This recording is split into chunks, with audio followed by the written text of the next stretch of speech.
and welcome to Galley Stories, stories of the Bering Sea and beyond, hosted by Mark Kaler. My name is Penka Jane, podcast deckhand and longtime listener. We'd thank you to subscribe to the podcast and leave us a review. Here's today's catch. Hello guys, and welcome back to another installment of Galley Stories, stories of the Bering Sea and beyond. I am your host, Mark Kaler. And before this episode gets started, I want to thank you guys for tuning in and listening, liking and subscribing. And leaving those iTunes reviews would be very, very helpful. New email we got since Sig's first episode was, and I'm gonna butcher this name, Vagard Amont. Vagard, if I pronounced that wrong, I do apologize.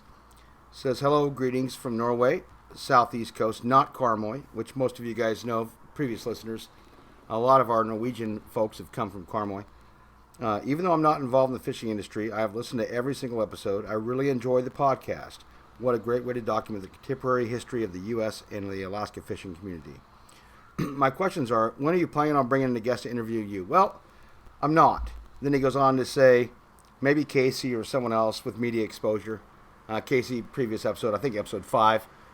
Not planning on it, but I did promise him that 200 episodes and we'd see it done. But anyway, guys, Sig's going to start out here, and it's going to be just jumping right off from where we left off last week. And it's going to be a long one, so sit back and relax. And again, if you enjoy the podcast, like and subscribe, and leave a review on iTunes. Here we go. Back to you, Sig. We go on strike. We fish our season. We're doing our thing. And offloaded. I learned a lot. I had a hell of a time. It was just amazing. Never forget it. And then it was time to go home. And then I was late for school again. And so rather than take the boat all the way to Dutch, we made it to St. Paul. And the old man's like, you got to go. You know, of course I don't want to. And so they dropped me off in St. Paul Island, kind of on the way. Because there's no guarantees you'd even get out of Dutch. And so get to St. Paul. And then there was a couple of kids there I met that were real nice, and there was one of Dad's friends that was native to the island, and he was going to make sure I got on the plane, give me a ride. And then there's an old hotel there in St. Paul. Let's just call it St. Paul Hotel. Of course, today it's dilapidated, right? And I stayed there. And I remember for my final memory of that summer, because there was the bar next door, and then the hotel was there, and Is that the same one that's attached to the airport now? No, this is closer to town. So this is right when you get out of, nothing by the airport. That was right way down the street. Okay. And it was an old blue building. It was blue. And it was on the right-hand side of the road. When you walk up from Trident, you're going up that way towards the store. Like on the other side. Right there. But it's just dilapidated. so I remember I was in the first or second story. And, they put me up in that place. I was waiting for the next day to get on a plane. And, of course, I didn't know anybody. I mean, I hung out during the day. But as soon as it got dark, I was scared to hell. Stayed in my room, and I'm like trying to think how old I was. But anyway, shit, that might have been when I was 12. I think I was 12 at that time, and this was not that summer where we were in Nome. Anyway, in fact, I'm almost sure of it, because so I waited. Was waiting, trying to go to sleep. And then, of course, the bar was next door, and everybody was going nuts. I mean, I don't know what time it was. I remember it was dark, and I woke up, and guys were screaming and yelling and fighting and breaking bottles, and just scared the hell out of me. I think I was 12. And, because that was the first time I took the boat up with the old man, and I had to get the hell off the boat. Anyway, I'm scared to shit, so I'm looking at the, hiding behind the window, kind of peeking out and afraid of all these guys. And that was a horrifying night. Then I remember one of Dad's friends that was one of the guys, fishermen there in St. Paul, got me in the morning, and then I got on a plane. And then I think I ended up in Cold Bay. And I had to overnight there. By myself. And yes, I was 12, because I remember that, because it was a goat show. And then, and those guys knew, like, hey, this kid's got to get to Seattle, blah, blah, blah. And they got me out of there the next day. And then I got to Anchorage, and I got from Anchorage to Seattle by myself. Where did you stay in Cold Bay? I don't know. It was at the airport. Because those guys, they're just hanging out. So you just stay there. It's like Dutch Harbor was a different airport then than it is now, and all that. I was 12. Wow. I'm sure. I'm going to ask my mom about that. I know I was 12. I know I was. But I think, yeah. And then, but I was thinking that was after that. They were on strike every year, but I think it was when I was 12 I did that first St. Matthews. Yes. And then the one with Nome, I was older. When we were in Nome and St. Matthews, then I was late for school again, but I think I got out of Dutch that time, but it was still late. Did you ever make it to school on time? Didn't seem like it. And I know the teachers didn't like it. And I remember one of the teachers, and I was, at the time I was a pretty good soccer player.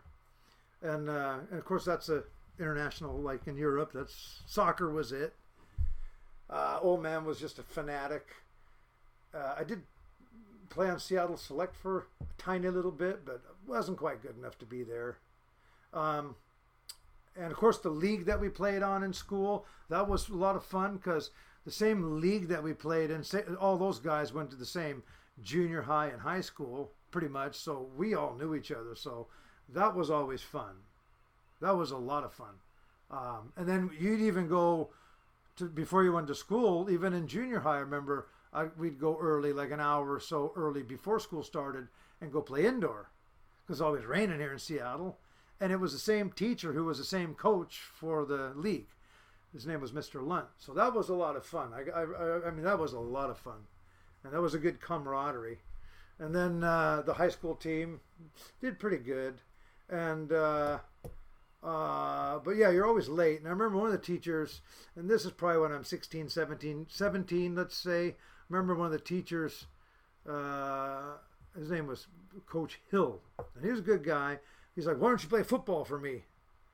And I go, well, what, football? I go, I know nothing about football.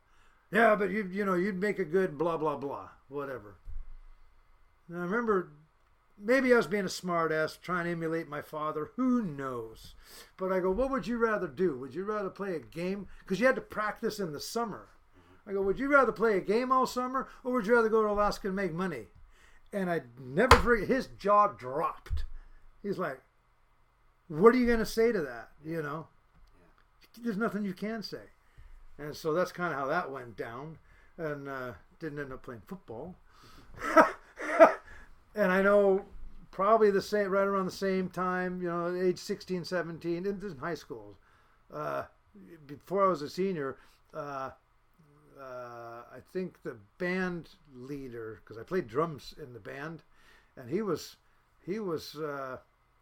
asking about work, so even the teachers knew that they could get out of there and do a little giddy up in the summer for salmon. So they and think about it. You got these kids that are fishing salmon in the summer or doing whatever like I did, and you've got this whole social order of kids. They're driving around in fancy cars. You know what I mean? Like these kids are thinking, where the hell are these guys getting the money? Like Eric Idy, another buddy of mine, he fished off the coast here all the time with his father on weekends and in the summers full time. So yeah, you're making enough to buy yourself a car and do your thing. And so I thought that was, for us, we were just lucky because at least not in that era, there was always work. When you're beating the docks, Ballard was buzzing, and there was always guys, hey, you need somebody, Somebody was always getting fired for being a dumbass, or last minute, let's take another guy, and you'd grab an extra man. So there was always, it seemed like something, whether it was in crab or cod or especially salmon, you know. And outside of salmon, did you was Northwestern your primary employment then, or did you work on other boats? No, I mean, on salmon it was on the Jennifer B. with John till I was 19. So I was 14, 15, 16, yeah, 5 years there. 19 or 20. Then I did a little bit with my Uncle Carl. It was Glenn and I again. That was kind of fun. And then, of course, a little bit in Norway, you know, as a real young teenager, just getting your feet wet, so to speak. You know, that was not really that was a learning thing. And then, of course, Northwestern for St. Matthews, and then Nome King Crab. That was the big one. That was good money. Mm-hmm. I remember, and yeah, because the one year, I think I was 18 at the time, 17, somewhere in there. And it seemed like St. Matthews, you know, I remember one year they had 170 or 177 boats registered. My Uncle Carl had the Ocean Spray. And of course, back then, you know, you didn't fish one load of gear. You had 2 loads or 3. You know, you'd spend so much time bringing up, like, you know, we'd bring up 150 pots, store them, come back down, grab another 150 pots. Or, you know, he had a smaller vessel, so he did it in 3 loads, right? So there was a lot of prep time into this thing. And it seemed like every year, you know, if we did good, then the next year the guys would, we're not going to do that. It was a failure last year. It went too quick. So the numbers were going half. So it seemed like every other year you'd make money up there just because you didn't have the competition. And there was a lot of other seasons to do. So a lot of guys would say, well, we're going to do a salmon trout, or well, we're going to go to Shipyard instead. Or, you know, we're not going to do it this year. It wasn't like you had to. You just did it if you had the time to do it. And so that's kind of how that went. And I remember we were on my uncle's boat with our skiffs, or bombing around, me and my buddies. And then Fishing Game was on board. They were registering him. And he goes, how many guys are registered? And I remember the guy saying, I think he goes, 170, including you, something like that. Which is a shitload of boats for that little season. And, you know, and then it'd go down to half again, and then you'd make money. So it was a lot of fun, you know, doing that. And St. Matt's was always the good money. Like I said, some of the teachers, I don't think they were envious. They just saw that these kids are doing it. We can do it, you know. I mean, I remember, like, Glenn's father, his name was Tonus Peterson, who's just love him to death, but he had passed away too early.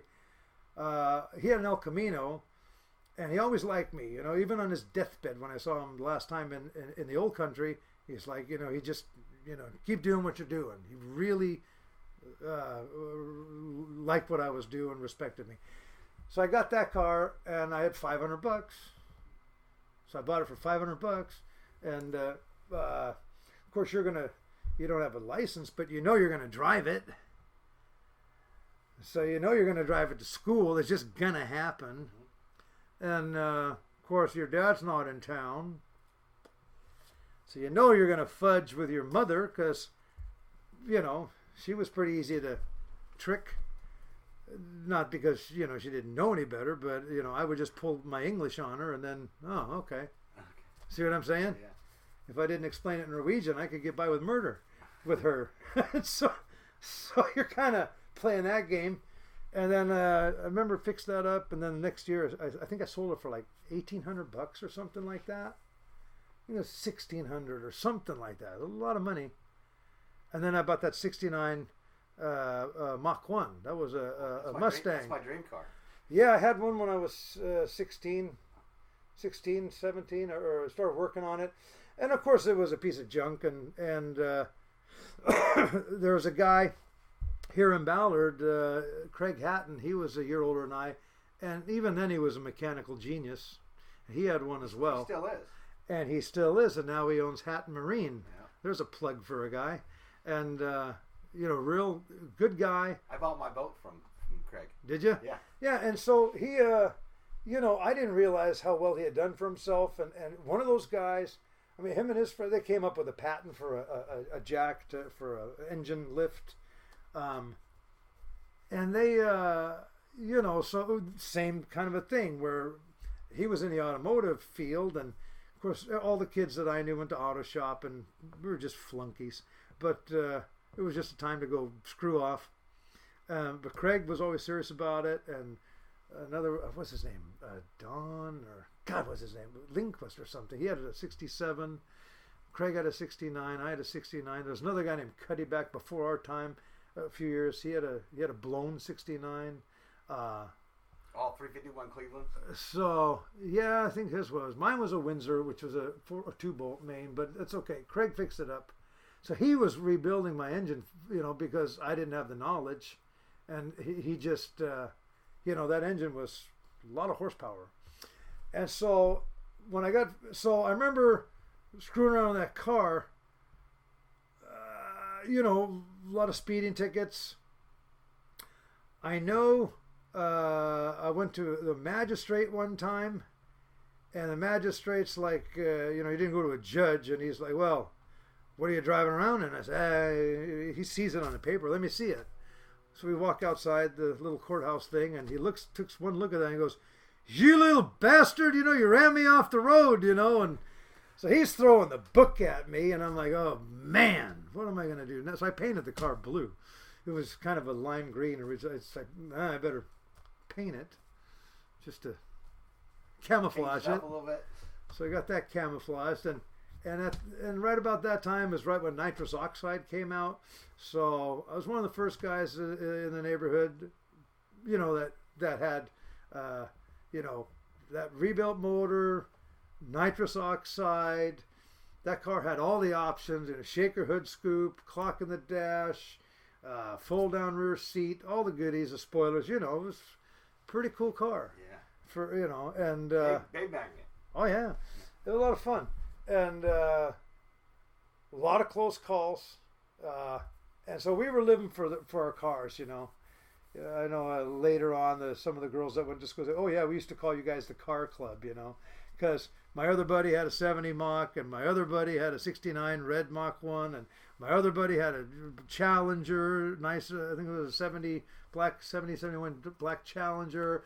My other buddy was a fisherman. He had he ended up with a Trans Am. Everybody's got muscle cars. Oh yeah, all of us. And then of course Hatton, he had his car, and then and his buddies had cars, and so there was a lot of muscle cars in high school back then. And I remember one morning and of course I was driving the thing with open headers, no exhaust. When we took it to shop first time, didn't have stripped the interiors. I'm driving on a 5-gallon bucket with open headers. I think I had the doors off the damn thing, and I made it to school just to get it in the shop. It's like, are you kidding me?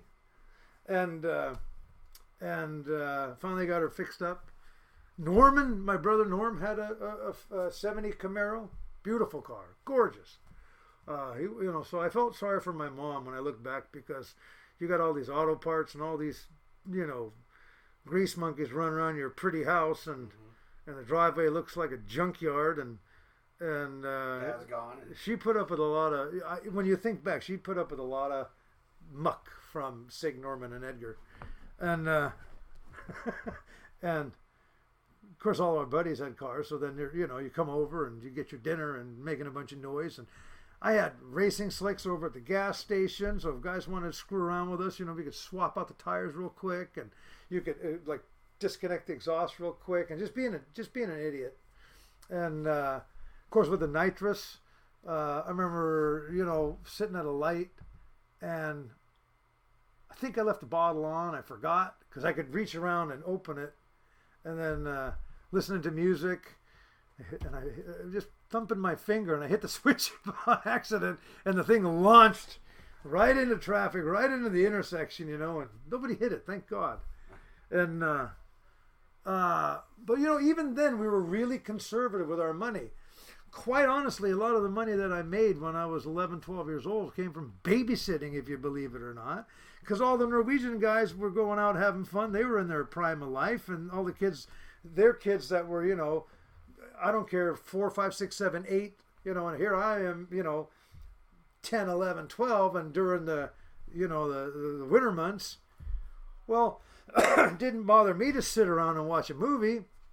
And then they'd come home, and like Tortolason, he'd come home, and I was watching Dee Dee and Andrew, his little kids, and then, you know, of course, they'll pay you, and you got $20 here, whatever. Of course, you got your dough, and then they're going to drive you home. Well, you know that they're liquored up, and back then nobody cared. It wasn't like, you know, this is before Mothers Against Drunk Driving, which is all fine. I get it. But at the time, it was a different time. And so then they'd drive you home. And they'd been in Ballard. And there was dances, and there was fun. And back in the day... They were at the smoke shop. Probably. And back then, well, they didn't take their wives there too often. But even back then, you could take a bottle. You could bring your own bottle of wine or whatever you wanted. And you could go to different pubs and put it on the bar yourself and then have at it. And they just sell you the mixer and stuff. So it wasn't always the way it is today. And so they, you know, they give me a ride home. And of course... Tor or his wife is like, you know, I know they had a few drinks. Here's another 20, 30, but whatever. Yeah. So, I mean, I was saving all that money, which is how I got the El Camino, basically. And then it just instilled a work ethic in you, I think. Because, you know, I wasn't blowing it like an asshole. I was trying to save. And, of course, when the Mustang came around, I still tried to save. And I remember I got a break from my old man. He put the pistons and I think the crankshaft on the boat. So we went through Marine Works on that one. So the guys that were rebuilding our engines at the time, you know, Mike McCool, he got a deal on that. And then I remember I swapped out those pistons, and he saw them in the garage. He's like, "What are those?" I go, pistons. Well, I didn't want the 9-to-1. I wanted 10.5-to-1 compression. We knew that was better for if you're going to hype up your engine. You got to have the right stuff. And I know he knew that I was pulling a fast one because he had already paid for the original version, but we wanted aftermarket stuff. So I think he let me slip on that one. He let me go by. Anyway, so the engine was great, blah, blah, blah. And I know going across the Ballard Bridge here, my brother was in the back seat, Norman, but I had the seat folded down because I had a nitrous bottle there. And when I got on that bridge and hit that button, swear to God, he pinned him into the window, and he stayed in that. He was like a frickin' fly stuck in that window, like flat, you know. And so she had a lot of giddy up. I remember going to school one time, and I was late. I'm always late. And come around the corner, and I had no idea there was an undercover cop car behind me. And just bang, took off, you know, got around the corner, got into the parking lot, got the car parked, grabbed my books, shut the door, and then I heard this bang, bang, bang, you know, and this old piece of shit, whatever he was driving, was smashing up on the side of the, you know, trying to get into the entrance and, you know, up and over the curb. And this guy comes screeching. I'm starting to run from my car to get to school. And then he screeches in front of me in the parking lot. He's like, "You little, you know, so-and-so, stop." What is it? I'm late for school. I'm a cop. And you know, and he's yelling at me like, "What the hell's wrong with you? You know, what are you doing?" I said, "I'm late." And he's just like, "Get the hell over here and get, you know, give me the riot act. And you're not going anywhere." And his car's all bent to shit because he didn't know how to drive. And I'm already parked and ready to go. And then, of course, I got a big ticket for that one. Late for school, of course. And then, you know, but I never saw him. And he said, he goes, "I couldn't keep up with you." He goes, "What the fuck you got in that thing?" Like, what? He said he tried. I was right behind you and you're gone. Then I was right behind you and you're gone. Did you push the nitrous or you just were? No, I didn't. No. And, you know, half the time with that nitrous bottle, because I just came out, I was probably the only kid in that neighborhood that had that. And, and then my brothers were always sucking on. Norman used to, he would suck on that bottle or like take hits off it just for fun, you know. And I know one time, in the morning, all the guys showed up early, and there's a big parking lot at school. So all the guys, we just parked in a giant circle. We basically took up the whole parking lot just to be jerks. Giant circle of hot rods. Well, everybody else that went to school, by the time they got there, because we were early just being jerks, had to go park in the street or find something else. But nobody messed with the cars. Nobody keyed them or anything like that. Anyway, just a lot of stories about that. But never grew up when it came to that stuff, and that was always fun. When I did go fishing full time, I ended up giving the car to Edgar. He ended up parting it out, so I always wanted to get that car back, but he parted it out for parts and stuff like that. Probably smoking dope and being a jerk, and so never saw that one again. I think there's some parts around. I might just go find those parts and start from there. What year was it that you went full time fishing? That was 84. So I was 18 in 84. So as soon as I got my diploma, I left pretty much the next day. Couldn't get out of there fast enough. Yeah. And I always made a promise to my old man and my mother. When all of your heroes are even the guys that were just 5 years older, like Fritjof and Manger and these guys, they had a few years on us, but we got to see a little bit of the heyday in the summers, and we got to experience it through them vicariously. But you're stuck in school, and there was a time when, when you're 16, 17, 18, you're like, I want to get the hell out of here. Mm-hmm. And I was supposed to get out of there, or in my mind, I didn't want to be there. And I made that very clear.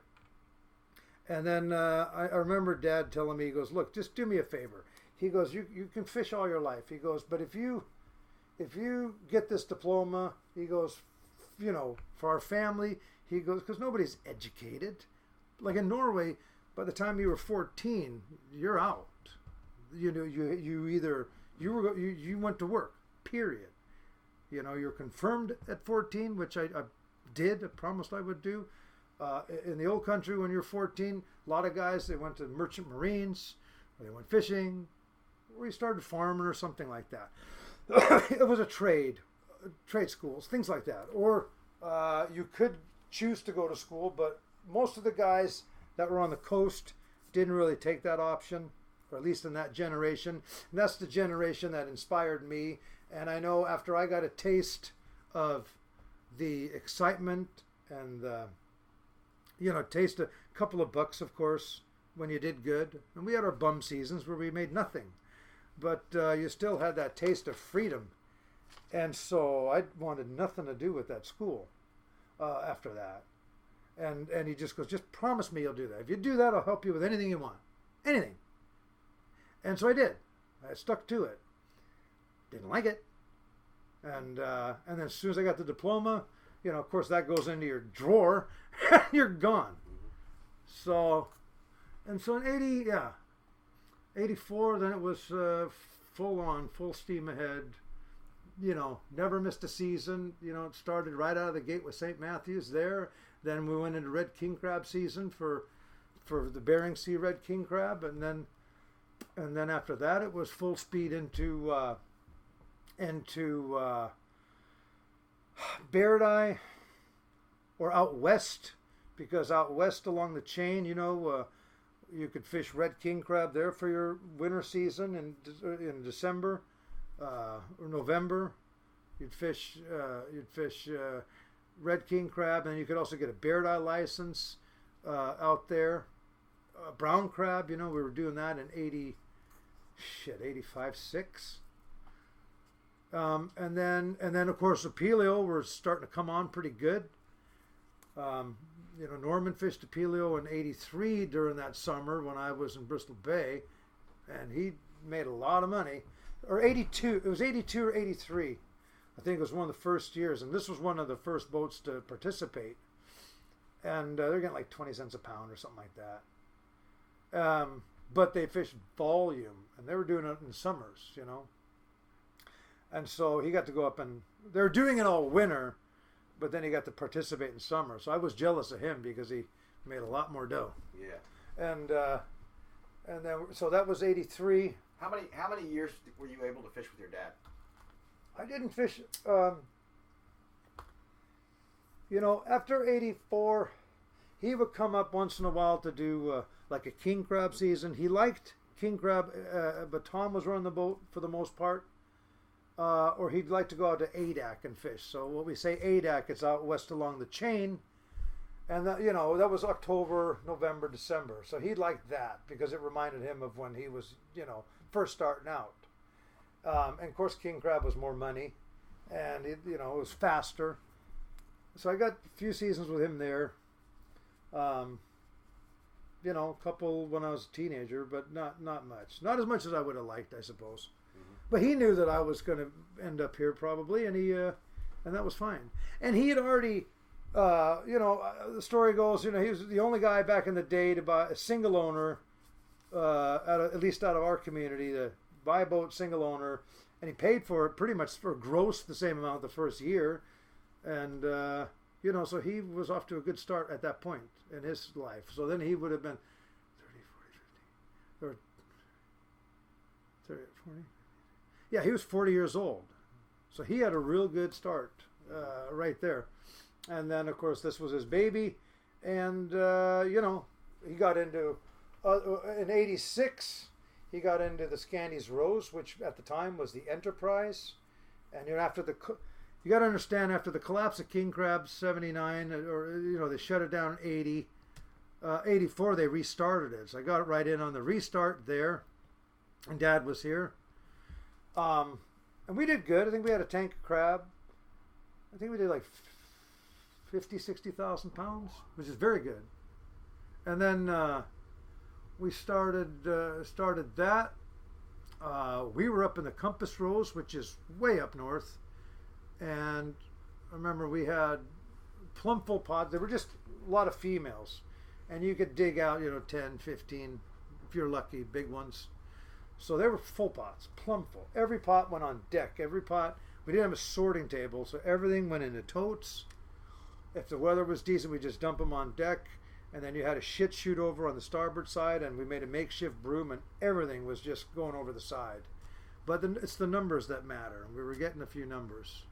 But God, what a bunch of work, man. You went through boots and rain gear because they're, plumful pots of baby king crab. So we made that work. God, I squished a lot of crap through that shit chute. Fuck. Oh my God, that was a lot of work. Because we didn't have the table, And then paying your dues. Oh, I am, man. So I mean, we're tearing up your boots like they were nothing. Yeah, so I mean, it was a lot of work.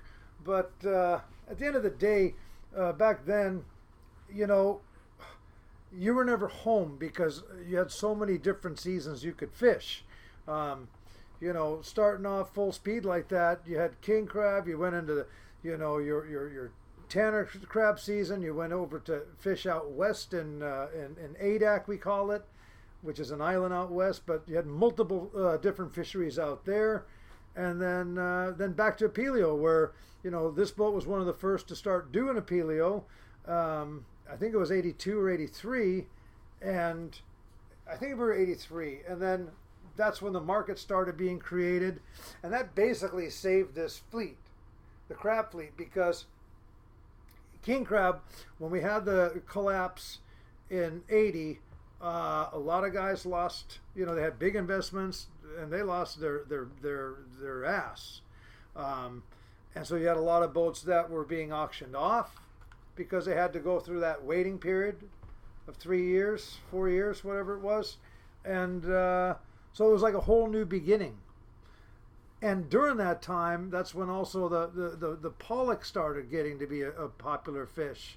So a lot of these original boats like the Northwestern that have a house forward, they were all being converted into trawlers with the big gantries and the reels to go dragging for fish. So we were still crabbing. And with the Apelio market building more and more, then you could fish opies for, we'd start in, well, even then it was no main, you could fish them all year pretty much. by 85, 6, then you had that middle of January start. So you'd fish, God, we fished Opies all the way through July, and then ran that first year, 84, 5, we would fish Opies through January, through all summer, and then I think we fished into July or August, I think it was something like that, and we rigged over and started fishing St. Matthews blue crab, because you were already fishing so far up north for Opies that you just jump in from one season to the next, and you could get your boat registered from Fishing Game at the island. So we never stopped. The most time I took, the most I did was, I think, about a 6-month stretch without going home. You'd go home for maybe a couple of weeks in between, or if you had a trip off, you'd do that. And then by 85, we hired another guy, extra man, which was my brother. Anyway, we would rotate. So we'd take a trip off and then go 4-man deck and then take a trip off. You know what I mean? Just take a trip off each, because the seasons were going that long. So going home, you weren't going home and spending as much time as you did these days. And when you did, you'd go nuts. Let's hear about that. Well, I'm just saying, you'd go nuts. And so by the time, like I gave my other fancy hot rod to Edgar, because he was still in school. Well, by the time he got out of school, he was 17, I think. And so he came up here at the age of 17, 18, 19. Yeah, by then I was 22, and which was the first year I ran the boat. But before that, we you'd go home for a couple of weeks, or if you did have a month at home, you're in shipyard every day, because you'd come down. You're always building new crab pots, rigging gear. You're in Ballard, you're painting the boat, the whole 9 yards. And then at night, you would go hit the town, and you're being a naughty boys, plain and simple. And I know after I started full time, of course, even before then, I had a place with a guy named Johan Manes, who his father's name was Borgie, who was one of the guys that helped with the Swanson family that created the Starfleet. And so Borgie is a legendary fisherman, and there was 5 brothers there, and his brother's married to Cindy, who is the daughter to Corey Ness, who is part of the owner of the Trident Seafoods Corporation. So it's a small world in this neighborhood, put it that way. And so you'd run around, and of course then we're making pretty good money. And half my buddies, you get in trouble with Uncle Sam because they were spending it faster than they could make it. And next thing you know, you owe $100,000 in taxes, and they're like, "What the hell just happened?" And so yeah, you had a lot of fun. And I remember, my brother parted out my Mustang, so I bought another, like a Corvette or something. Yeah, it was an 80. The hell was that? 81 Corvette, I think, or 80. Something like that, but it was a nice car. And when you were going nuts, and you're living with another fisherman, and you had a calendar on your refrigerator, and basically you had every ladies' night marked off on that calendar, where you knew where to go, what day of the week, to go to the right spot for ladies' night, right? We weren't married, and of course back then, yeah, you might have been drinking and driving a little bit, right? And of course, you did. But if it was that crazy, you'd take a cab. But then back then, you didn't have Uber and all this stuff and Lyft, so you couldn't really snap your finger. And if you were in a bar and you were getting stupid and you did need a cab, or they're like, no, don't drive, just don't take the chance. Which you'd listen to reason. Then you'd have to wait maybe till friggin' 4 a.m. because there just wasn't anything available, especially up in the north end. That was the problem. Like, wait, if you could hop in an Uber and snap your finger, of course you would. But waiting for a cab for 2-3 hours when you want to get from A to B because you want to go to the next hotspot, well, shit, you're going to drive. That's just how it was. And, smashed a few cars. I never wrecked the Mustang, but I know that vet, I remember I was going from A to B, trying to find the next spot. And we're in Edmonds, and I was racing Leif, who was the guy I was telling you about that's married to Cindy now. And he's a few years older than I am, and he was in a Trans Am. I had the vet, and I thought I was Mr. Cool because I've been fishing and, playing that game. And we went around Edmonds Way, and by the time I got to the corner, I don't know, I think I might have hit the brakes a little too hard because that car spun around in circles and it started doing 360s. Of course, he beat me, but I beat myself because I hit the brakes too hard. So by the time he got around the corner, I'm going over through a 20-foot embankment, through a fence, through the trees. Thank God I was going backwards because when I landed through the trees and hit the dirt, it was backwards. So I just got thrown into the seat. And you never wore seat belts, right? And so now I'm like revving up. I got to get out of here. Well, the car ain't going anywhere. I mean, it looked like a freaking teepee. It looked like it was broken into, and all the wheels were sideways. It looked like, in Back to the Future when the wheels split out. Yeah. I'm like, oh no. So I, God dang it. So I get out of the car and climb up the rockery. And like I said, it was like Dukes of Hazzard. I mean, it bang, and just flew through the air, flew through the trees, landed, and then I get up the embankment. Had it gone the other way, you'd have been through the windshield. It was just stupidity. But when you're young, you just don't think. Yeah. I just wanted to win the race. And because he ended up next to me, and we're probably going to the same place, which is Sophia Maria Brown's, which is where all the fishermen hung out, up in the north end. And then, but he turned around and he's laughing. Get in the car. So, and I mean, big chunk of the sidewalk was gone, and this fence that was there and the barrier to protect you from going over, it was all gone. So we drove just down the street to an apartment complex. Of course, that's where Cindy was staying, and they were dating at the time. And go in there. And I'm like, God, what do I do? What do I do? And so I called the cops. And I said, well, I'm reporting an accident. And they go, well, why weren't you at the scene? I said, I think I'm in shock. So I'm just calling you to let you... We didn't have cell phone. I'm just calling to let you know, crashed the car so-and-so. And, might want to come check it out. So the next morning I drove by. And then...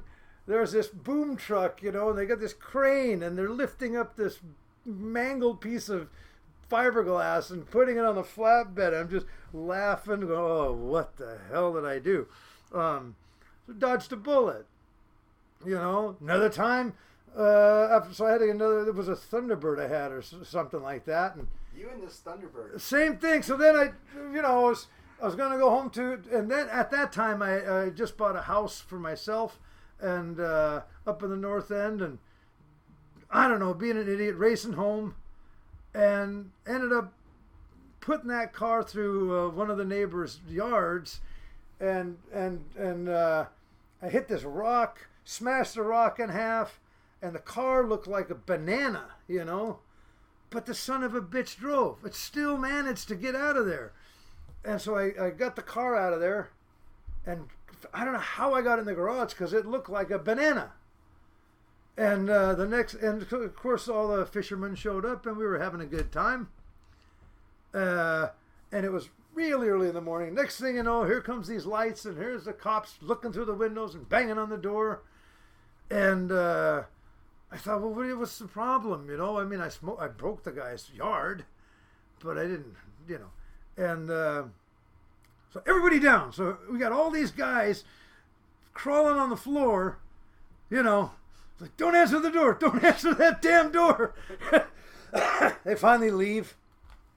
And the next morning, one of the guys that was still there, because we stayed up all night, and you only had a little while, and then you had to leave again. So we're trying to jam all this fun into a couple of weeks, right?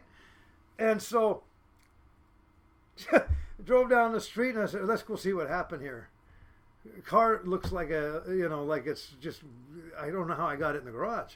And then I remember there was and to me he looked like an old man, probably was, and he's out there in his slippers and his robe, got a newspaper under his arm, and I think he was smoking a pipe or something like that.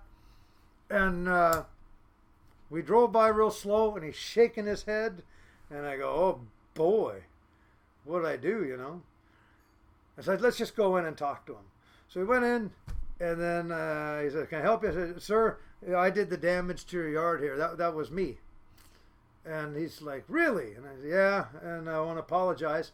And I said, I forget what it was. I just said, I'll fess up and apologize. I did that. And I know I'm responsible. And so the man looks at me and he goes, that's pretty good. And he goes, of course his rockery was smashed up and all that. He goes, how much you got on you? I think I had like $100 or a couple $100, something like that, cash. Because we always had cash in our pocket. And at that time I didn't believe in credit cards. So I had cash. And I said, a couple $100, something. He goes, well, you give me the money and we'll forget all about it. And then he took the dough and he said, you really impressed me for doing that. So I got out of that one. And then, so we were always, even, Jesus criminy, even when I was 16, I got busted with my Mustang doing around 60 through a stop sign. And they grabbed me. And then I remember I got my own attorney when I was 16. And then the guy goes, and I remember the cop took my statement or something like that. Because we did have a beer. I did have a beer in my system, and you're under 21. And, the cop goes, well, what were you doing? I said, I went to a fisherman's house. He goes, you're doing 60 through a stop sign? I said, yeah, well, I wanted to go home real bad. I was late, whatever. And the truth is there was a girl that was there that I had no interest in. And, she made it very obvious that she had interest the other way. Mm-hmm. I couldn't get out of that place fast enough. And that's the truth. So then I got busted for that, and then he said, well, yeah, what were you doing there? Take the statement in the station. And I said, well, I was socializing. And he goes, boy, that's a clever statement for a little kid. I said, yeah. So I didn't want my mommy and daddy to find out, So I talked to some lawyer, and I told the lawyer, I said, I got to get out of this thing here. And the guy, he goes, he said, some of my statements, that was, what the hell did he say? Something like, for such a precarious young age, I'm surprised that you went to that extent, or something like that. Anyway, long story short, because, underage and all that, they let it go.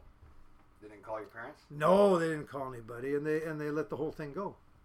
So I got lucky there. Dodged that bullet. Then I think, then I was 22, and got in trouble there, and they let that go. Don't worry about it, But back then it was different, and you could bribe your way out of certain things, Even at the same age, early 20s. I remember Johan and I, because we were, staying together in the same apartment complex. We needed a Coast Guard. We didn't need a Coast Guard license, but at the time they were really, that was like the new thing. And so if your boat's under tonnage, you don't need it. We're under 200 tons. But I did it for liability, just because, well, you gotta, that's right when I started running the boat. I said, well, I might as well have a license so that you show that you're competent. So we did the license in about a month, which typically takes most guys 4 or 5 months. And we jammed in, we partied every night, and we jammed information in our head, and hung over as hell. And we had even went so far as to hire a tutor come and help us. And when he didn't, we'd jump over the railing to hide from the tutor because I didn't want to study at the time. Studied on my own time. But then it was come time to testing, and we were going to go fish for a pelio. Going to be gone for months, and I knew if I didn't get that test done that I'd forget all the information I just jammed in my head, and then you'd have to start all over. And no one's going to do that because we didn't have the time. Coast Guard guy tells me, no, I can't test you. I got a list here, and it's going to be a month. I said, a month? I go, I'll be gone for 5 at least. Went in the next day. I had a box of king crab, and I threw it on his desk. Bang! Thing hits the desk, and I go, can I test now? And he looks at me. He goes, I'll see you tomorrow. Awesome. Yeah. So then I go in for the test, and I bribed him with king crab, which is fine. And then the guy is looking over my shoulder, and I think I was on one of the chart tests or something, and I think you'd only miss 1 or 2. And he looks and goes, you might want to check that answer right there, And, oh, son of a gun, he's right. And I changed it. So I got the license and went fishing, and that was a good one. And then right around the same time, I'd already smashed a couple of cars and dodged bullets, and then this boat, the Northwestern, was going to tie up and go to, the guys were going to Seattle, and I'm still hungry. And so I got a job on the boat laying next to us in Dutch Harbor, and they were going to go fish brown crab that winter through the holidays, and they needed a deckhand / cook. And I might have been 19, 20, something like that. So I got the job. Guys fly home. We're gonna fly home the next day on our boat. And I threw my bag over the rail, and it was a little bit icy, and I jumped over the rail, like everybody does. I sprained my ankle, and I forget his name. Well, I do know the name, but I won't say it. And sprained my ankle. He's like, shit, I can't use you. And I said, just give it a week. It'll, I can run the crane, do whatever you need. I just can't run. It was all swollen. And he goes, no, can't do it. And so I lost the job. And then had to go home for the holidays, which I didn't want to, because those guys were making real good money. I think they were doing, between $5,000 and $10,000 a trip back then for brown crab. And a couple of days later, I heard the boat went down on the way out west. So had I been on that boat, I'm fairly certain that I would have been with them. And there were no survivors on that one. So that was a, pretty lucky deal for me.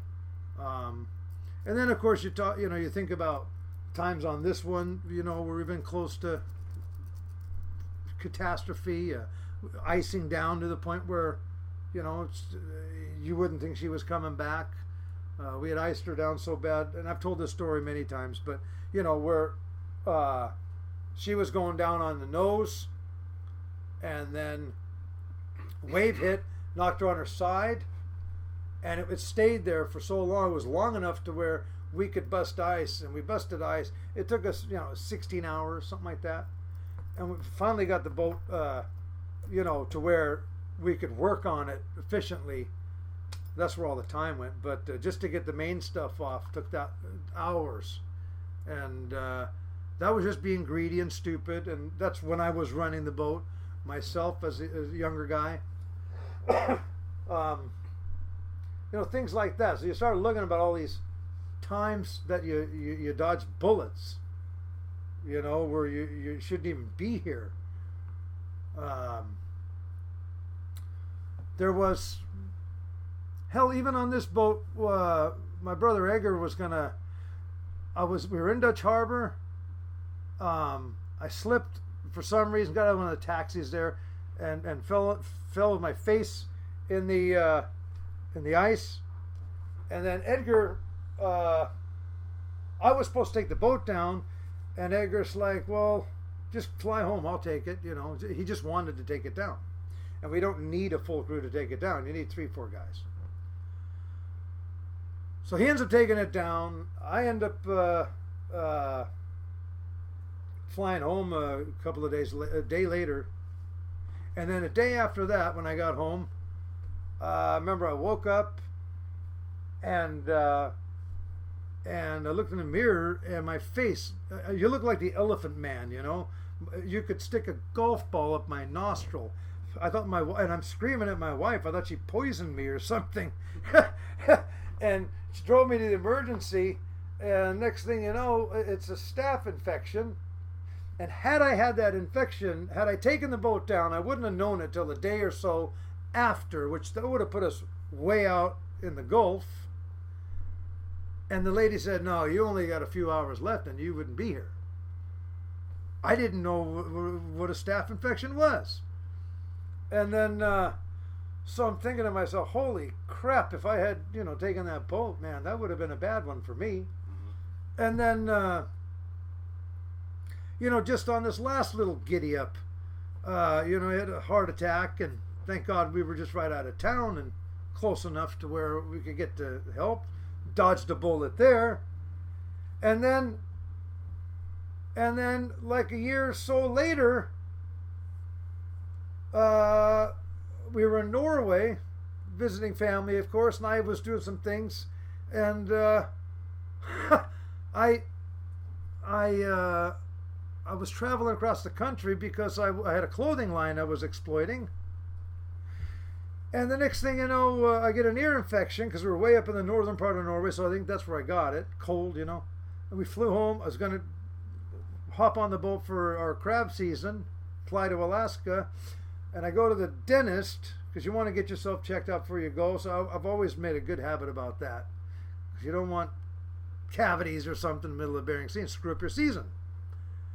So I say, yeah, I got an ear infection. He goes, oh, I'll give you some antibiotics. So he gives me these antibiotics. I've taken them before. I take them, and I figured I'd better start taking them now. So my wife and I are driving from there downtown, take care of business because I'm leaving in a day or two.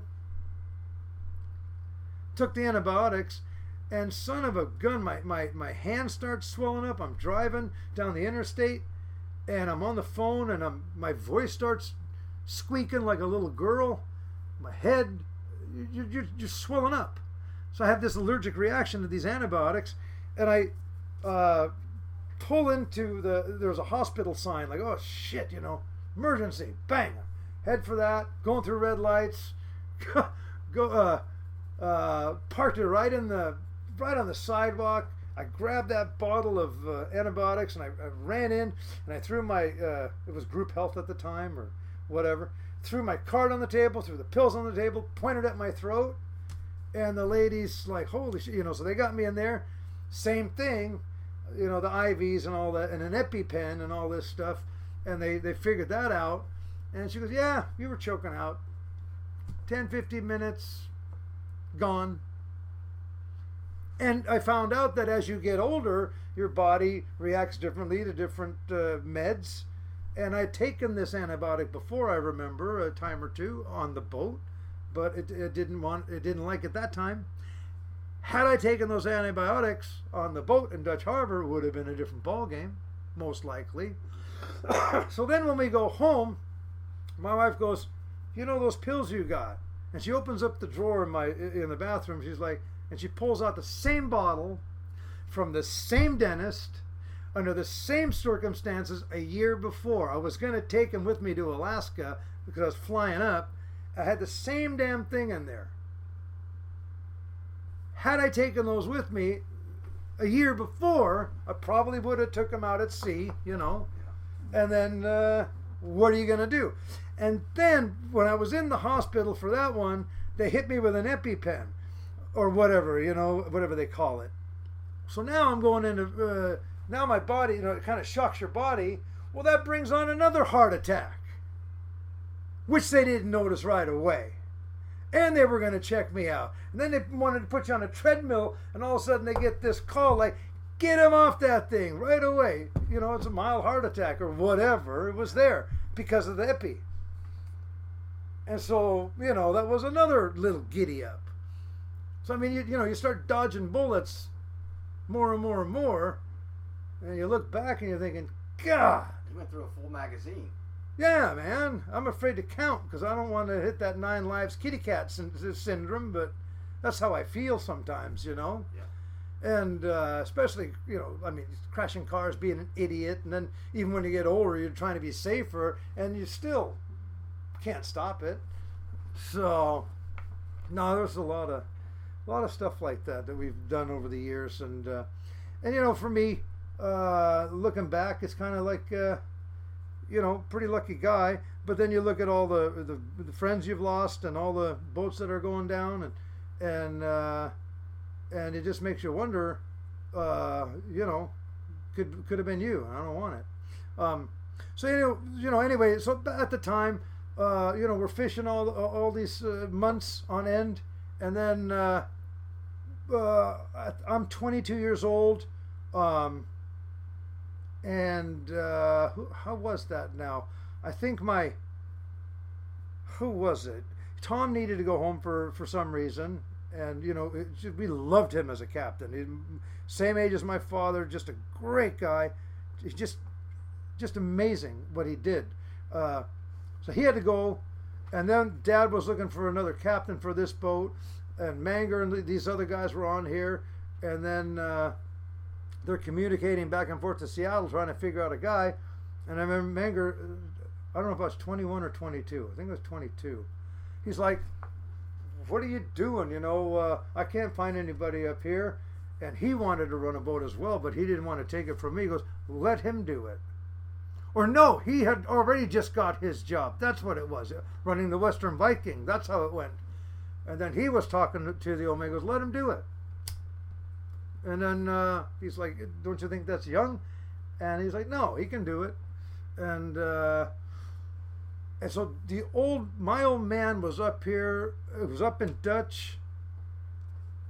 And Walter Christensen, who was running the Aleutian #1, which is a 122-foot white Marco, just gorgeous boat. And Walt had been in the industry for a long time, real famous guy. And we were laying out there by the Trident dock, I think, and Magny Ness was up there, and he's another very legendary figure, still alive today. And then they were looking, so Dad was going to run it, or he's looking for another guy to run it, and you know, I think they thought it was kind of comical at the time. Manger's like, just give it to your son. No, I'm lying. I was in Seattle. That was another time. I was in Seattle, and that's when Manger mentioned it. And then I was sick for a little bit, and then Dad got a hold of me and said, you know what, the guys are asking if you can do it, and I hardly even remember answering because they want you to take it when you get back up there. That's how it went down. And I said, sure. I didn't realize what the hell I was saying. I said, sure. Next thing you know, we're up there. That's what was going on. And then so I had agreed to it because the crew wanted me to run the boat. They didn't want some old guy they didn't know. That's how that went down. And then we got up, and then the old man followed to Dutch. That's what it was. He was going to take it out for the first trip to show the ropes, so to speak. And then he was with Magny, and then Magny was telling him, just leave the guy alone, Sverre. And they were standing on the dock. Just leave him alone. So he was supposed to go out with me, show me the ropes. They thought that was a chuckle. I'm sure they had a little bit of Thunderbird and probably thought that was funny as hell. And then, so they just pretty much showed me, like, you know, here's the area, here's what's going on. Walt came by the boat, and he's like, yeah, just follow me out there, and then I'll go do my thing, and you do you, but we'll get you in the right area. And then we got up there, yeah, and then pretty much you do your goodbyes and all that stuff. It was time to get going. And I think this is like when right around this is right at the time when the Opie fisheries, they were switching regulations all the time to where you had first it was like a north-south. So you before it was all one area. Then they started regulating more. So then you'd fish the southern area below the 58 degrees, and then it was open to the north. And I think before that, it was east and west. It was east of 173 we fished, and then they opened it up west of 173. So I'm trying to think. I think it was west of 173 back then is what they had as a regulation, which was a new regulation. So it was a fresh new start. So that's how that was, because they didn't want some other dude running the boat. And so that's how I got my break. And been there ever since. Yeah, and so, the old man and his buddies stayed in town, did what they wanted to do, and through the lines, I followed Walter out there. And How'd you do the first trip? Well, I mean, there was a lot of crab around, a lot of garbage crab. So I think we did all right. I mean, I knew from watching Tom kind of the ins and outs on all that. And I'd hauled a few pots before with him and the old man, but nothing like that. It was nice weather, thank God. And as far as that goes, setting too close, or if you're on a good number, trying to put them right back in the same spot, it wasn't very efficient at all. It was horrible. Actually, it was terrible. But I mean, there was still crab. So you couldn't really screw it up that bad. And I think we had a 4-man deck. But the guys, we were on crab. And so we were still able to produce. And then it was just a learning curve. You just learned as you went, and figured it out. You just had to figure it out on your own. As far as the distance between one, the timing, that's where it was really bad.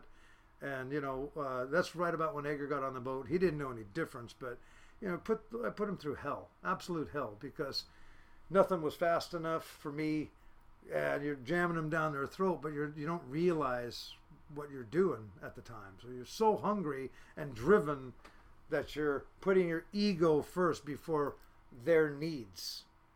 So it was, and they never argued it. And that's right about when Edgar, my brother, jumped on as a 17-year-old, because he wasn't staying in school and going through his own turmoils. And so there's like time to get the kid out of town. So that's kind of how that happened. I know it's a little wishy-washy because I'm trying to remember everything the way it was. But in any event, I was fortunate to get that. I didn't think that it was going to happen that early. I figured it was going to happen eventually someday. And quite frankly, I'd already been offered jobs on other boats. Oddvar wanted me on his boat, and my old man sabotaged that. So, I was supposed to be working on the Nordic Viking, the Silver Wave, and, because of their loyalty to him, I mean, I was saying yes to everything because I wanted to just go. And I know when I had the job with Oddvar, the next thing he's like, no, I can't take you, for whatever reason. Then you find out years later why. Dad. Because you're drinking together, and then he admits to me, that, the old man stepped in like, nah. So he kind of cock-blocked a lot of situations for his own needs, I would think, and pride. But at the end of the day, I don't blame him, because he knew that whatever I did was going to be the best for family, the family business, the boat. He already knew that, and you can't ask for more than that. You really can't. It's kind of like how I look at Mandy today. I know she's going to put her heart into it. Speaking of which, we had a gal write in and ask a question. Chrissy Love out of, I think, Illinois, asked, do you see this family legacy continuing? And obviously you do. But what pride do you have in that? Well, I mean, it's all about pride, really. And after a while, it's not about money, or the boat's just a piece of steel. I know that, my old man wanted to sell it, years ago. I'm like, don't do that. You know, it looks like we may get a quota system and things will be different. And I don't think that's the right move. And he's like, well, it's, you know, if you guys want to continue, then do it. So it just depends on how you look at it. You know, for me, it's always been because, you know, it is a part of legacy and family and tradition, all that stuff. But at the end of the day, it is just a job. And if you painted this thing blue instead of white, it would be a different boat. It's just, you see what I mean? Mm-hmm. And you do see things different as you get older. So as a younger man, you know, for me, it was all about, the family legacy thing. I think it was about pride. And you got to remember when you're younger, like Mandy, for example, you see every boat is like its own team. You know, especially back then, we had crew members on here over 20 years. You know, I mean, it was just, and that's because of the family dynamic, because they were always paid well and respected, and it wasn't a company mentality where you're just a number.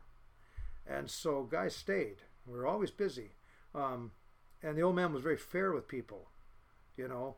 So, you know, if you needed a draw, you got one. One of the Norwegian guys wanted to buy a car. He's like, he goes, I just bought it for you. Now go work. You pay it off. Pay me out. You know what I mean? Things like that. So different dynamic. And yeah, that brings you back to different times in your life. Right now, why would I I ask myself, why would I take away a legacy or a potential for our kids or grandkids if that's what they want to do? And that's great. And if you can hand something down, super, you know. You know, half of this was handed down after his death, but then the other half was purchased. You know, we bought that out, and then we bought more quota as a team of brothers to, you know, exploit the business and make it bigger. So we had to buy our way in as well. Mm-hmm. So that being said, it just depends on where you are at what point in life time, you know. Mm-hmm. You know, after, you know, like when when I found out Dad was blocking me for jobs here and there, and then, you know, a couple years later, you know, there was opportunity to buy into boats. Same thing, you know. It's like I went to the bank, I got my own loan, I was ready to go, I knew what value I could do, and Odvar was another one. He's like, it was the Ocean Hunter, wanted to buy that. And he goes, I need a partner. And he goes, I want you. So for some reason, like these old timers, or I saw them as old timers back then. They were still young guys in their prime, but they wanted me because they knew that I believe that they knew I was going to give 100% to the boat, no matter what boat it was, especially if you owned it at that early age. You know, another example, 1986 rolls around, and that's when Dad and a guy named Sigmund Andresen, who's another Norwegian guy, same town, and big reputation, man. He's one of the best. And him and Sig bought the Enterprise. Dad found the deal. From what I understand, it was on the auction block in '86, and big, beautiful Bender, right? Which today was the Scandia's Rose, but it was deemed a bad luck boat at the time. And when that boat, for king crab season, they hit them, filled the boat, as far as I understand, but all the paint in the tanks fell off. For the primer, whatever happened, so they poisoned the whole load of crab. And so they lost that. And then, somewhere along the line, the story goes, one of the old roll cranes that they had on there, and we had the same one on the Northwestern, that, from what I understanding, that broke off the pedestal and kills the captain or something like that. So the Enterprise was like doomed, you know what I mean?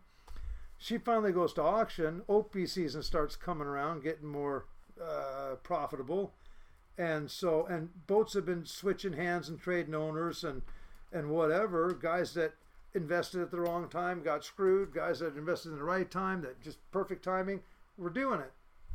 And next thing you know, they bought that boat at auction. Dad was a silent partner for just under $1 million with the boat, the fuel, all the gear, and the reconditioning for less than $1 million. Sailed it out the Ballard locks, And Sig just killed it, for those couple of years till 1988 rolls around. So now you got 1988, you got me and my brothers fishing on this thing, and then they weren't getting along as partners, and they had done so well with that boat.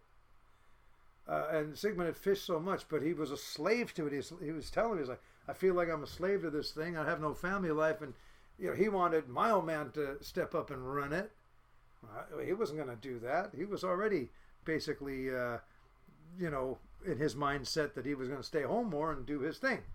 This was his baby, not that. That he was just a silent partner in that. So anyway, one thing leads to another. They split the sheets, and the boat's for sale. And then the old man goes, I can help you get into it if you want to buy Sigmund's part out. And I was hoping I could be there with him because I wanted to learn from Sigmund as well. When I heard they bought that boat. And of course we were in Alaska fishing, so we never really got to see it. And so he goes, I'll help you with that loan if you want it. So he was okay with that. But then Norman has to be a part of it. You've got to be fair to your brothers. And I'm like, well, I'm all in. Shit, I don't care.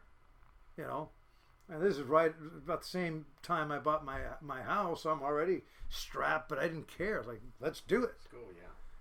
But then my brother Norman says, no, he wanted nothing to do with that.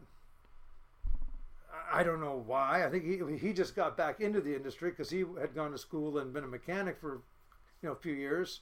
Then he's just back in the picture, and he goes, no. I'm like, so I resented him for years after that. Like, what are you, nuts?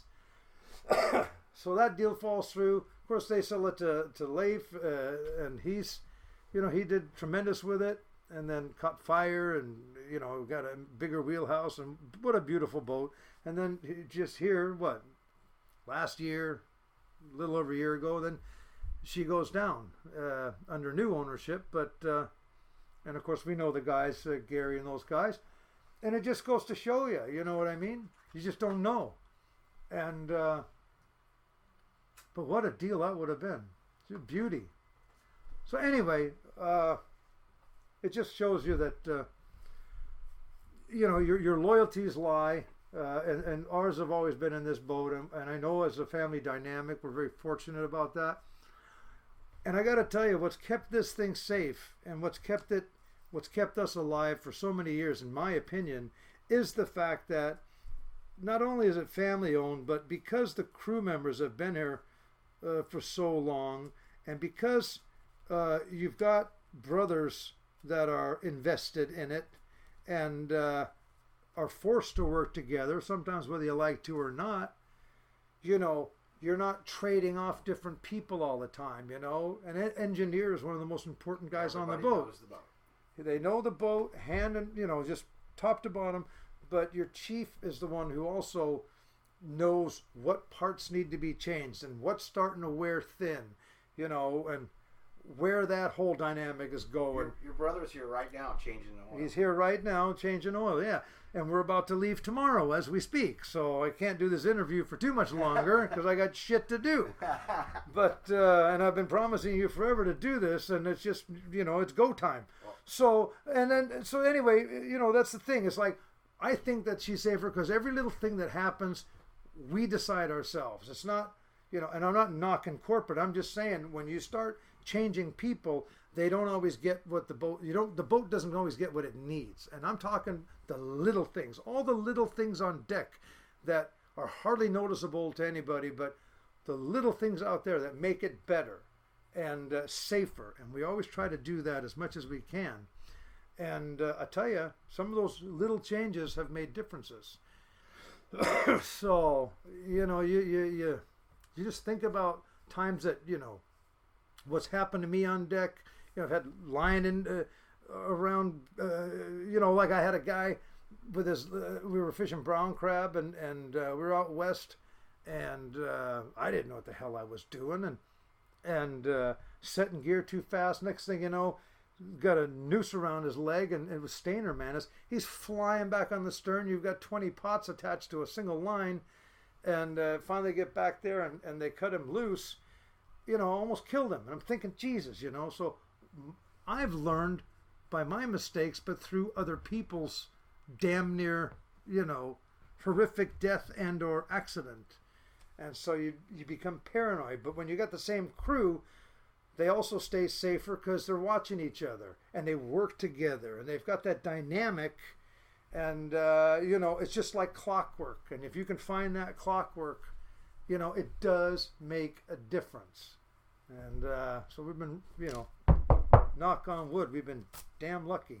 Do you see your exit strategy? Well, I mean, quite honestly, we're doing the show still. And I think with the show, there's longevity there. It's amazing. That's part of my legacy, I believe. And there's so many different avenues that have come from that, and opportunity and different things that I can do, I think, to help me feel that I've left my own mark on the world. Other than just being, Captain Sig on the show, which is amazing. And I'm very grateful. And other than being, the captain of this boat and with my brothers and part owner with them, and other than the fact that I can maybe leave something behind for the next generation, our family, still want to accomplish something, a segue from what we've already done. And we're working on a lot of neat ideas right now that are coming to fruition as we speak. There's a new bait that's been developed that we're doing in Norway that works like a champ. It's been tried but never done, and we're doing it. And now we find out that this bait actually works for a fish called leppefisk, which fish farming is the number 2 industry in Norway. Fish farming is big all over the world, right? Salmon farms. So they've actually, this bait we found works in the traps that they use for these fish farms. And here's how they do that. They go out, fishermen go out, they catch fish or use bait to catch crab, okay? And so, number one, you're spending the time to catch fish, and then you're going to bait your pots, another pot, to catch crab. They're going to take the crab, and they take the crab that they catch, and they break them in two, and then they bait up leppefisk pots.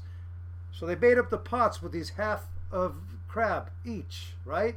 All these pots that they use. Then they go out, and then they pull those pots to get this live leppefisk.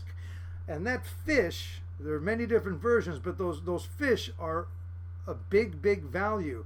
They sell those fish to the salmon farmers because the salmon farmers use them because the fish naturally eat the lice out of the pens. So all these salmon farming pens have lice in them. And so you have a natural way to clean them. Now do the math. That's about the most unsustainable way you can ever keep a fish pen clean. Right. It's just, to me, and it's not my business, but here's my point is, we've already created this bait. Our next one is for cod, but the bait was meant for the hobby fishermen, for crab, and it works because it's dried. Now you don't have to go out and you don't have to have a freezer to keep your bait. It's in a plastic bag. It stays fresh forever.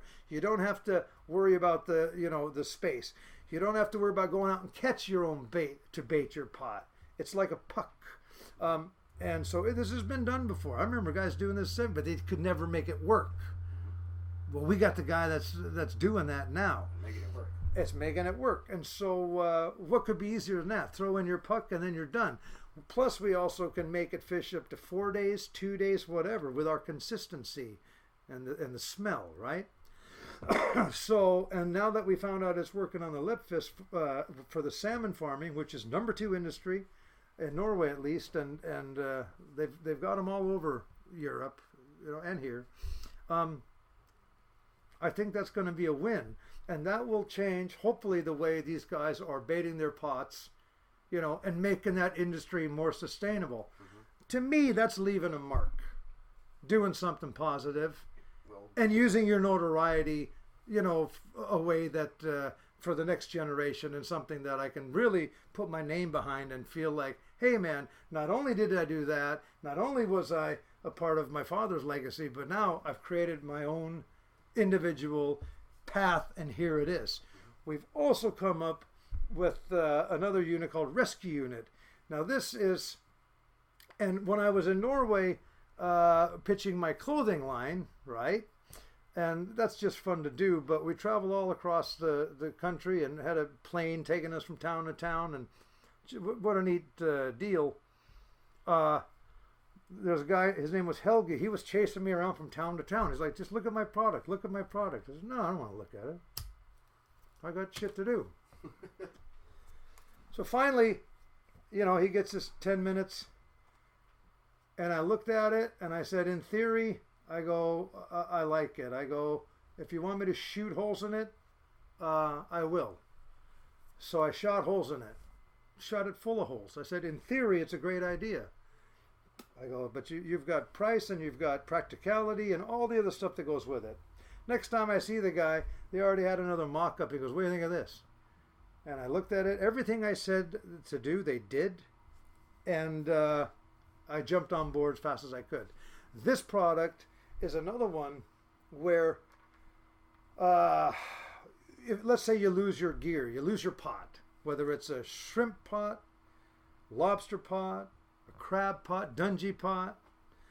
It's a device that will float to the surface. So it has an escapement, a timer on it.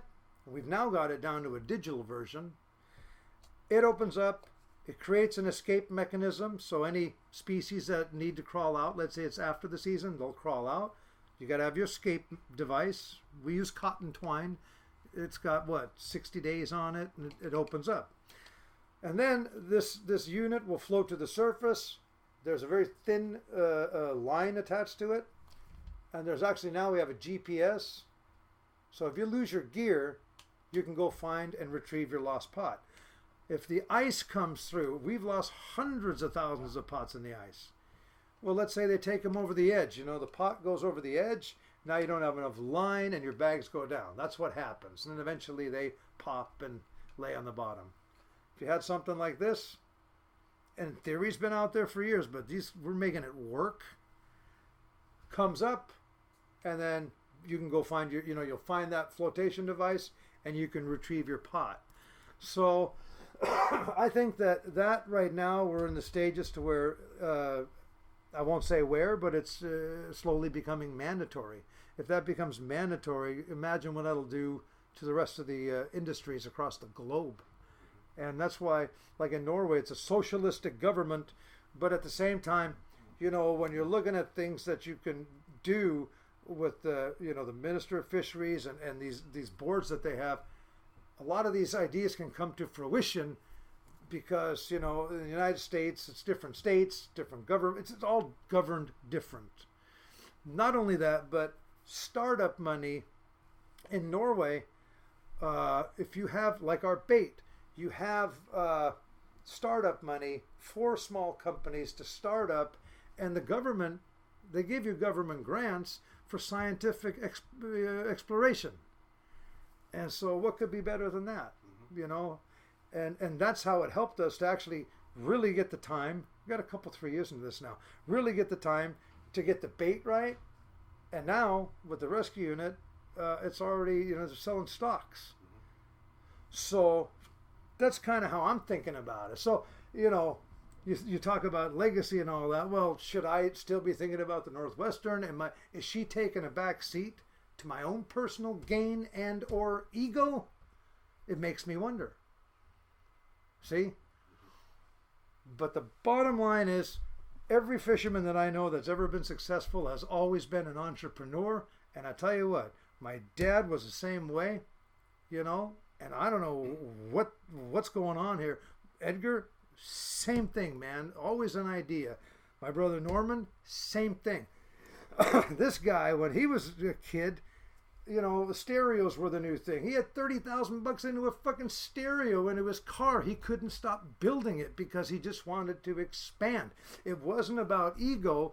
It was about doing it.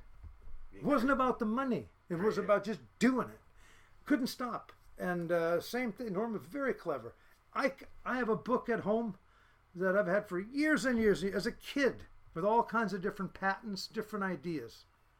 And, it's just how I think if your brain works like that, you don't want to stop.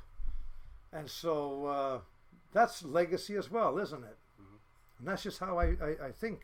And, these cod pots that we're using now, we started fishing cod, almost got into a lawsuit with one of the pot builders up here because we had the same idea. We were making these fold-down tunnels, and I was talking to my old man, and we were rigging over gear to go fish cod. This was in '95, and we just started it. And I think the next year I go, this is ridiculous. We got to take all the gear in, offload your Opie, spend a week in town screwing around, and re-webbing all your gear, pulling the tunnels down so you can put these plastic fingers in your tunnel. They're like where the cod go in. Mm-hmm. And so they're like fingers that let the fish in, but they won't let the fish out. Anyway, they're called cod pots. So we're thinking, how in the hell can we do this better? And Dad and I are talking. I said, yeah, what if you could pull that tunnel down? Simultaneously, we came up with the same idea. When I got the boat down, we were building gear, and the next thing you know, we tried our first version, and they worked like a son of a gun. So that bought me a week of fishing. So every time we were done with our season and moved into the next one, when I'm pulling the gear on board, I'm rigging them over. And then I'm bringing them into town. I'm setting them, and then I'm offloading my crab. Now my fish pots are fishing already. And the rest of the guys are with their thumb up their ass for a week or two screwing around. By the time they got going, we were already, on our way for a tremendous season. Well, a year later, I see Lance, he's got the same kind of thing, and we were fighting over patents. At the end of the day, we became best of friends, and I just let it go. I'm like, this is just an idea. It worked for us, so why bitch? And I was looking through my book of ideas as a kid. I had I'd drawn up a patent. I'd sent it in, did a patent search, and this was because we had leaks in our engine room and boats that went down because of their circ pipes. And it was a big clamp that you could put on with a relief valve, and then a quick clamp where you clamp it shut, get the water relieved, and then you could close that off so that you could stop a leak real quick. And I sent in the patent for the search, came back, I'm going to say 3-4 months earlier, I swear to God, you could take the two pictures, hold them up side by side, it was identical. And I'm like, damn it, just missed it. And the guy, I wanted to sell mine to the military. I mean, do the math on that one. Yeah. And so, all these guys that are like that have those entrepreneurial skills. Dad had some tremendous ideas, and actually, on these boats, when you look at he was always arguing with the architects, even after the boat was built. When you have your tanks closed up and you put your manhole on, well, they didn't have ventilation for air when they first had these boats built, so the air had no place to go. You're blowing hatch covers off all the time, the big covers, because if you have a little bit of air and you got water sloshing around with no place for it to go, what's going to happen? So Dad was one who came up with these air vents that they're in the tank, they go up through underneath the deck and then up, and they're above the water line, above the water level as ventilation. See, there's always something like that. And that's where, that's what makes me very happy to be a part of all this, because, there's always a better way. There's always a quicker, easier, better way. And same goes for fishing, same goes for life, same goes for legacy. And I'm going to get out of here because I am leaving in literally 24 hours. One final question. What's that? Obviously, your dad was your biggest influence. Your strongest mentor. Well, he was one of my biggest heroes, for sure. Who else would it be? Oh, my gosh. Now a whole list. No, out of the Norwegian gang, Oddvar Midhogue and Sigmund and Corey Ness and Chuck Bunrant and some of these guys. There's the list is too big, and they're all influences. John and captains I've worked for. And if you were to single out one, I think that'd be an injustice because, you can't judge a guy by how much money he makes or how much time he put in. It's they all together have brought something to an industry, but all these guys, because of what they've brought in, guys like me, the next generation, have managed to what's the word? I've learned from that. Contribute And they've contributed. And I've added too, of course. And so the list is too big. But that's, I think, the biggest influence is the fact that mentally you're always looking at these guys and you always want to gain their respect. You're not going to beat them because it was a different game they're playing. But if you can get that respect, just that one pat on the back that one time. Especially from those old-time Norwegians. Especially from the old-timers. Then you did your job, man. That's all you can ask for. Good enough. Good enough. All right, Sig, thanks for taking the time today. Well, it's been too long, and I could probably talk for hours because I know I'm going to remember things I forgot. But at the same time, it's a lot of fun, and I'm glad I did it. We're both always down here in Ballard, so we can always do another one. There you go. But, all right, guys, thanks for tuning in, and we'll catch you next time. Thanks for listening to Galley Stories. We hope you like what the net brought in. Please leave us a review on iTunes. Whether you like it or not, we're not fishing for compliments. Look us up on Facebook and Twitter too, and reach out to us at galleystories@gmail.com.